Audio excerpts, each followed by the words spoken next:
Welcome back and hello if you are new, my friends. So I hope that everyone's having a really good week.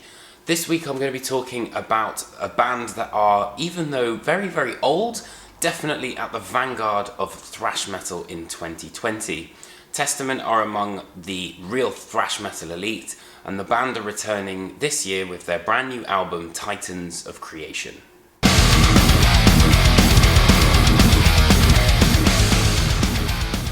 Personally, I've always found Testament to have a little bit more of an extreme metal edge against some of the classic thrash metal bands. And I think that's in part due to the fact that they have both Gene Hoglan on drums and Steve DiGiorgio on bass. And not only that, but the two musicians are also responsible for creating one of the best death metal albums ever, which is Death's Symbolic. With that in mind, Hoglan's performance on Titans is absolutely sublime.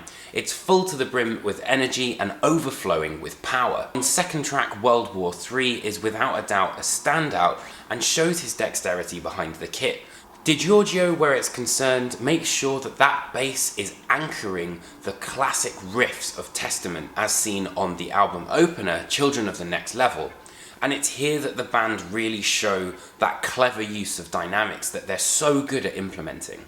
Who wants to deal up in Heaven's Gate? Thinking their lives just to escape.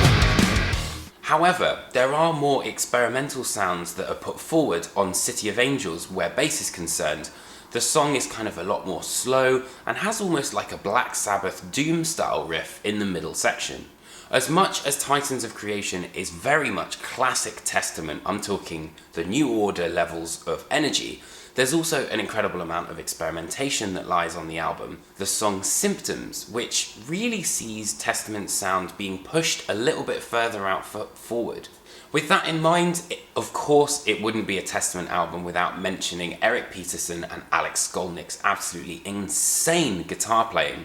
And of course, pinch harmonics are littered throughout the album, but there are so many show-stopping moments, I think, of lead sections from both Peterson and Skolnick. Solos on Dream Deceiver and Ishtar's Gate again show this kind of clever experimentation that the band are putting forward, and quite a challenging note choice as well, which I think is always a really interesting part of Testament's lead playing. Though for me, there's always that classic "oh fuck, here we go" kind of moment.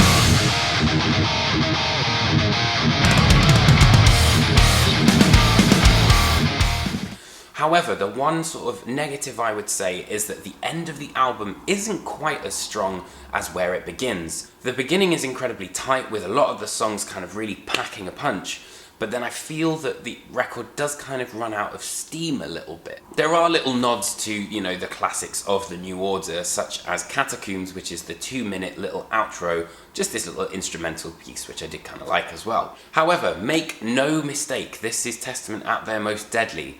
Focused, explorational, and most importantly, incredibly powerful. Titans of Creation is a firm reminder why Testament have always been, and continue to be, in a league of their own.